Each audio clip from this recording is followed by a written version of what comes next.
Hello guys and welcome to a very special video as we are not doing some sim racing today, but of course we're going to cover a topic regarding sim racing. Today is a little bit about data analysis and data acquisition for your sim racing performance. So you may have seen the Racelogic timer already in, let's say, a car out of Assetto Corsa Competizione. So here you can see a screenshot and we're talking about this little blue timer here. The company called Racelogic is a company that usually provides measuring systems and telemetry systems for real racing cars. However, they've also gone into the world of sim racing, not only being displayed here in the Assetto Corsa Competizione on every car got a Racelogic device in graphically and also working in the car, but also they offer data acquisition and data analysis tools for the sim racing world. So today I'm going to present you how the VBOX system and the circuit tools program or the circuit tools software is helping you to identify performance within your lap times, within your driving. So what you need to do first is you need to first go and get yourself the VBOX Sim software. You can get that over Steam, and this will open this little window here. So what you basically doing is like you determine where your videos are going to be brought out. I'm going to talk about that in a minute again. You want to set the capturing device, whether that shall be PC based, whether you want to do it with an OBS studio or so, to record the video of you driving the car, and some lap timer, like that would be for the Racelogic device itself, I guess. So we don't have that, but we do have the video capturing, and you even get a full and super easy how to install the plugins required for the game. So here you can see the supported games: R Factor 1, R Factor 2, Assetto Corsa, ACC, Project Cars, Project Cars 2, number of F1 games, iRacing, and Race Room. So literally all the relevant sims covered in here. So after you've done that, you fire up your sim, then down here it will say, in my case, I did it on R Factor 2, surprisingly, so it is R Factor 2 running, and when doing laps, you'll find logging going on, a logging point down here. So that is to acquire all the information that is then required for the circuit tools. So I fired up that program already, and in the circuit tools you go into into the folder where you've put the videos on, where you've put the telemetry on. So this is all here, and I have done some laps in the Formula Pro car on R Factor 2 around the Bahrain circuit, and we're gonna have a closer deep look into that system, into that laps right now. So here you find the core default session. I'm gonna quickly enable all the channels right here. So on the left hand side you have telemetry, on the right hand side you have a circuit map. I have set this point and those 2 points to be the sector interceptions. So start finish line, sector 1, sector 2. You can set them accordingly however you want. I think it's also possible to, I don't know, put a sector here and there and there and there and pretend like each sector is like a corner. So you can even go into corner analysis. Now, what is really great about this Racelogic software is that it shows you the accurate onboard from your driving together with your data, which is, I think, a real value added, because you know, you're not looking at some graphs and some maths and at some figures, but you also have a direct view on what you do different in the lap, in the driving, in acceleration, in picking the line, stuff like that, taking a curb, not taking a curb. We will see probably some examples about that. So on the top left you find your lap times down to up unto 2 decimals here, and you'll find the respective sectors 1, 2, and 3 as being set down here in the map. So what I'm going to do now is I am going to not go to the track, but I go back to the default because I want to focus even more here on the on the graphs given down there.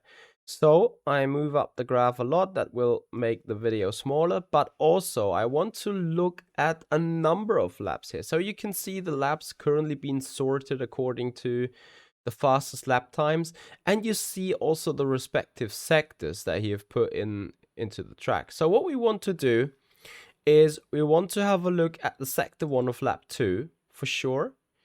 Obviously we want to have a look at our fastest lap overall. And I'm sorry, I'm changing the reference here. So lap 2. And I want to have a look at lap 3 because sector 1 was still extremely strong. I want to find out what happened in sector 2 because here I'm 4.5 tenths off. And then sector 3 has been just as quick as on our fastest lap. So those are the lap times and the laps that we're looking at. And very importantly, on the video, in order to be able to see the differences, first of all, I'm gonna put the odometer so you can see the straight line speed on every video at that very much moment. And we are also looking at, I'm sorry for watching, yeah, we need to make sure that we are putting the time axis as being the reference down here, because only then we're going to be able to see that a car in another video is further up or further down the lap compared to the other laps where we have struggled. So that is one thing that we're going to look at. Now we want to see obviously the channels that we want to compare to each other to really see what is the difference. First of all, I've put the delta T on. The delta T is the frame showing where is the difference in the lap time, or where is like the different performance. And you see like the green video or the green lap, which is the one in the middle here, is a bit slower out of turn 1, but then is significantly faster on the uphill, going towards turn 3, turn 4, turn 2, turn 3, and through turn 4. The blue one gets, wait, I need to see. Yeah, the green one is a lot faster there. So we're gonna have a look into this more closely, just quickly showing you. Excuse me. Yeah, I'm still fighting a bit with sickness here. So we're gonna look at throttle, brake, steering, RPM, probably gears. So this looks very much stuffed up. I'm gonna zoom into a couple of corners though a lot more time. So let's just start at the very front. We're gonna click the play button and you see all the 3 videos simultaneously going. So before the breaking point, we see all cars, or in every lap we have identical approach speed when it comes to turn 1. And this now is where we're gonna hit the brakes. So let's start zooming in a little bit, which means we need to go all the way to the left. Yeah, this is a little tricky going into the files, but having to move it over here. Maybe there is another shortcut. I could probably zoom on both axes and then everything would be good. All right, so what is actually going on here? In the first braking zone, you see that slightly, and just ever so slightly, I need to go even further into it, as I hear my PC rolling up. So you see that ever so slightly, the red one, remember the red one is one static line because that is being set the reference, or that is being set the best lap time. However, you also see that, and I just need to go out of that again. Yes, so you see, that's a bit unlucky now. The graphs that are below the red line in the delta T means nothing else than this faster like this. This is good. This is great. Right. Essentially, what we're seeing here is like the blue and the green lap are actually faster in the braking zone compared to the red one. Just ever so slightly. It's just like, I don't know, maybe 200th of a second, 300th of a second, if any. But if we move further up into the apex area, which is about here, you can see that in the blue line, we're already at the apex here. We're doing 1 kph faster, actually 2 kph faster compared to the red line. And I think we're already having the same degree of rotation, but being a lot more to the inside. Like you see here, the white line is kind of above where the white line of that orange stripe is. And here the white line is a bit to the right of that. So you see there is a little bit of a difference, which means we're taking the turn 1 in the blue line actually a lot tighter and a tad faster, which is the reason why up to here, if I move a bit further down there, we're actually ahead of our own lap time. But as we are going forwards, we see that overall our red timed lap, which has been the fastest lap overall in yet, hasn't been that good altogether. So it's clearly to be seen that we're losing a lot of time on our actual initial fastest lap compared to the other laps that have been slower overall. So that means there is a little bit of an overlap, which we're able to see later on if we put on the ideal lap time. So you can see on the blue data, we're a lot earlier on the full throttle here, which you see is significantly more early. And I think actually on the red one, here you see we are going off the throttle again. So we have a quick look at how the video looks on the top left. I know it's a bit small, so I widen those up a little bit so that we can see better. On the left, and it's like here where we go down a bit, and I think you see it on the steering wheel rotation a little bit. Look on the steering wheel here on the left. We're sawing a lot, which means we weren't 100% confident with the throttle deploy. Now we have a look here on the blue one on the right. Just a little bit of sawing, but it is quite clear that at this stage, here we're really unconfident.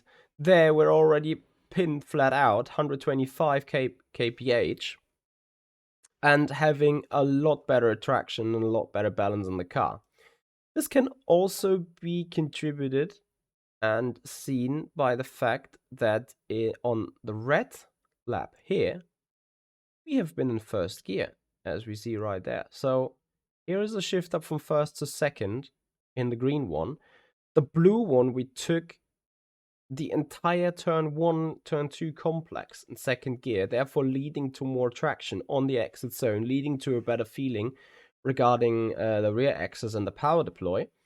And it is just here where we've put second. You could probably see this even better. Now I need to go a bit more back. You see here's the 1.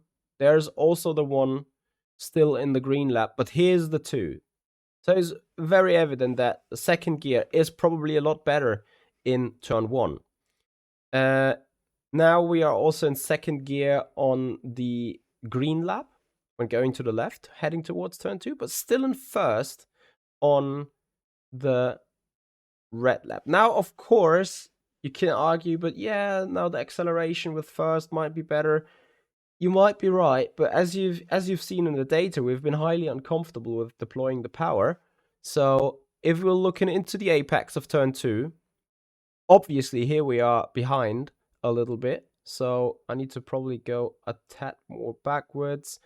So right here at the apex, we're doing 142 with the red lap, and this is probably now better to be seen in the speed graph. Roughly about here. Let me see if I can zoom further in.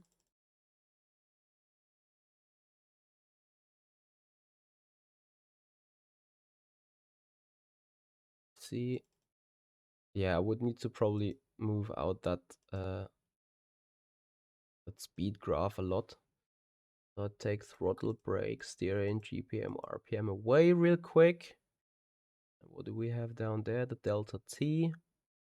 Well, so that we get the maximum resolution. You see clearly that the red line is significantly lower compared to the black one and compared to the green one. Even the green one isn't as fast as the blue line on the initial apex. So here you see a difference between 3 kph and even a difference of 10 kph towards the red lap. So that is how you're able then to see the differences. And I'm gonna quickly turn these things on again.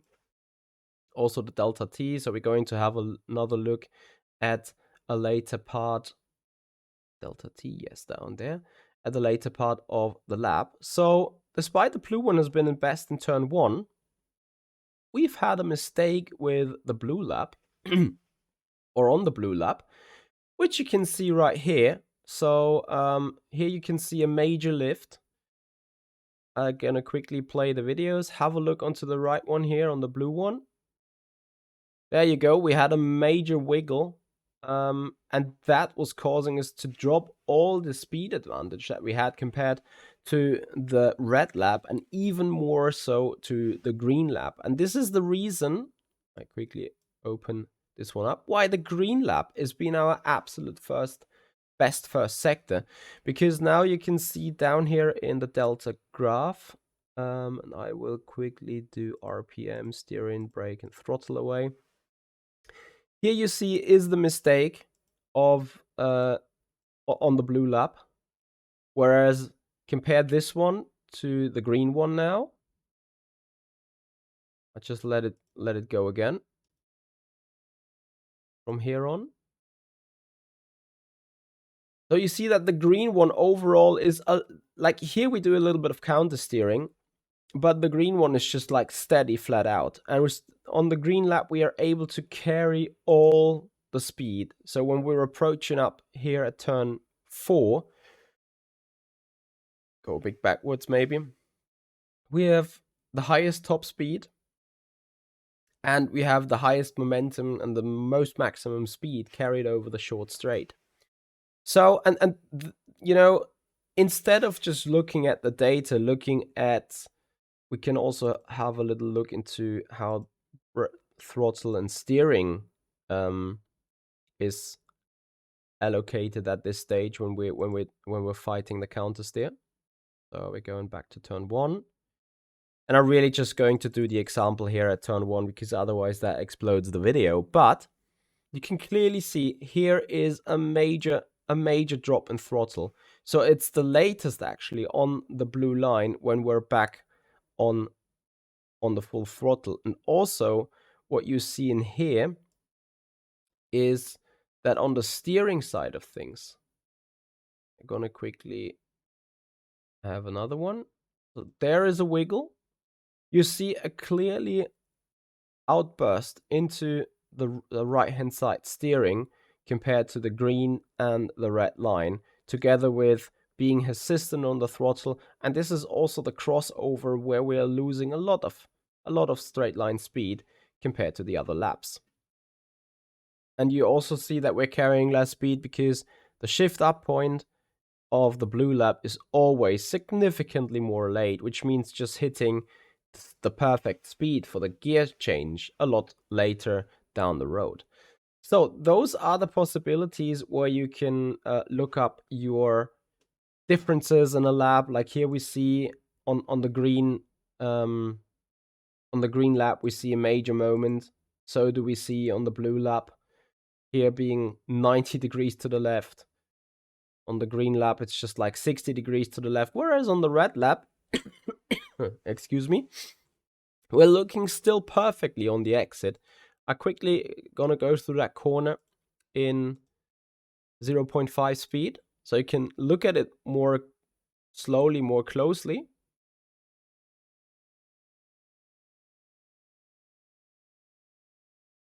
So obviously what the video is doing here, it synchronizes all the times up. This is why the red one was starting first, because the other two have been behind here already, or is a loading issue. But either way, see on the left, nice and clean exit. See on the green one, big wiggle to the left. Then also on the blue one, big wiggle on to the left on the very late of the apex, which are exactly those two that you can see down here. Resulting not too much in a time loss or in a time issue. However, it is an incredible tool to just see where you've, like, you know, if you're looking at tire, we would only be able to look at tire temperatures, but if you can look at the tire wear, then this would be an indicator of why you lost so much wear on a lap. Whereas then having a look into turn 10, I think on the blue one, and this is where the blue lap really got killed, because it was quite identical to the red one at this stage. But we're going to have a look into turn 10. So on the left again, the green one, the red one, which has been fastest overall. Good into turn 1. A little bit of a wiggle on the exit, but rather good acceleration. Not so good though in the blue one. Have you seen that massive chunk of oversteer? Absolutely crazy. And here we have another different spot, because again in the blue one we have been in third gear all corner long, whereas in the other two we have been in second gear. I will quickly show this on the big screen. Sorry, second and first is the difference. So on the red lap we have been all the way into first. On the green one I think we were in first as well all the time. But on the second, we tried taking it again in second gear. However, as soon as we apply the throttle, we tend to apply throttle harder on the blue lap. Let's see whether I can get that up with some data. Actually, no, I can't. But from the feeling out of a second gear, you would need to have more throttle. Actually, in this area, right before we get the tank slapper, we are harder on the throttle, because second gear is like just that little bit more lazy, as you can imagine. So we're trying to get more power into it. In order to, you know, have a good acceleration out of the turn. But this tank slapper just means that we are losing ever so much time. Look at it, like here we were identical right on the exit of the apex.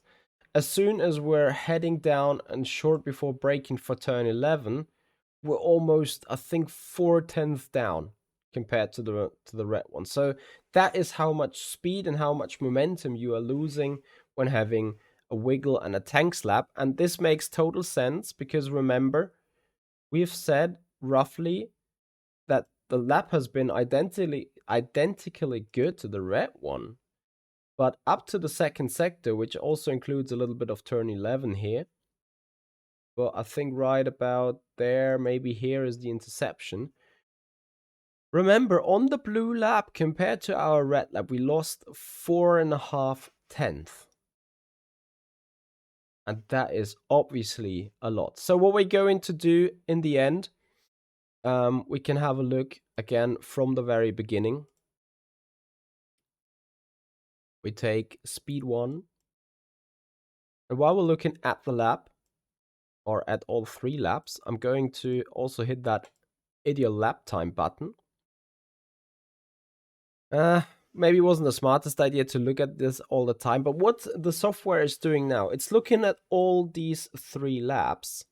And as you can see, the ideal lap time is a 131.36, which is 0.22 faster, which extracts obviously the sector 1 of the green lap.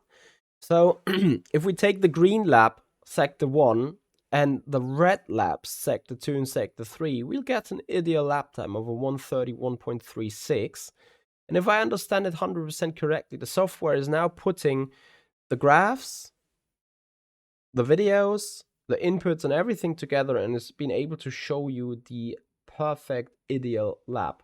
So this is where you can actually see your own performance, where you can see your own mistakes, where you can really go into the data, learn and explore the best possible, or try to get the best possible performance out of the car and out of yourself. And this is, I think, where this software is really, really helping it. Because again, the real value added that I see here over other products is that you can see the video, and it makes total sense, because Racelogic usually not only provides that little blue counter that I've already spoken about, that you can see in ACC cars. I'm so sorry. There we go. But they are also, like, if you look into real life racing videos, you'll see a lot of footages where the Racelogic is being put in, where you can see additional G meters and speedometers on a display of a video of an onboard of a car. So this is exactly what Racelogic is providing in the real world, and is now also obviously providing it for the sim racing world. And I think this is a very, very perfect possibility to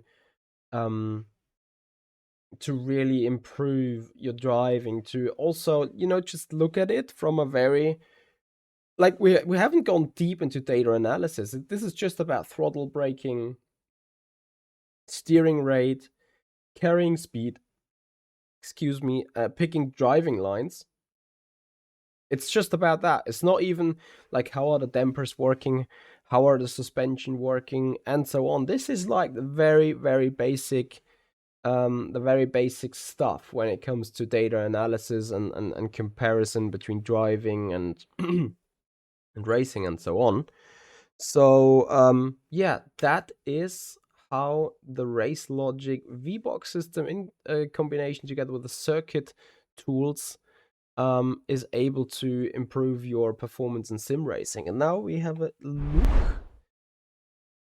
There you go. It just finished. So what I'm going to do now is I am removing the blue and the red line. Sorry, the blue and the green line. And we're now just looking at the perfect sector 1 and the perfect sector 2 and 3 from the red, all combined in the purple sector. So we're just pressing the play button and have a look. Onto turn 1, still in first gear, a tad earlier into second, a lot more settled though in the acceleration. You saw us steering hard on the wheel there.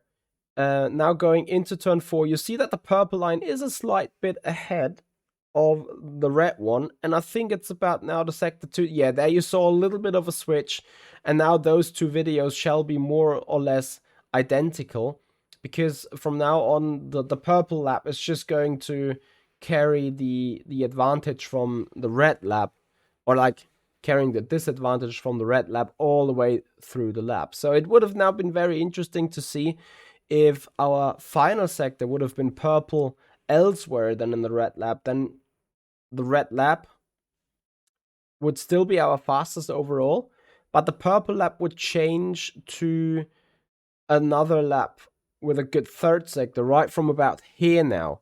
This would be the other intersection where we would then see the perfect lap or the perfect third sector from a different lap.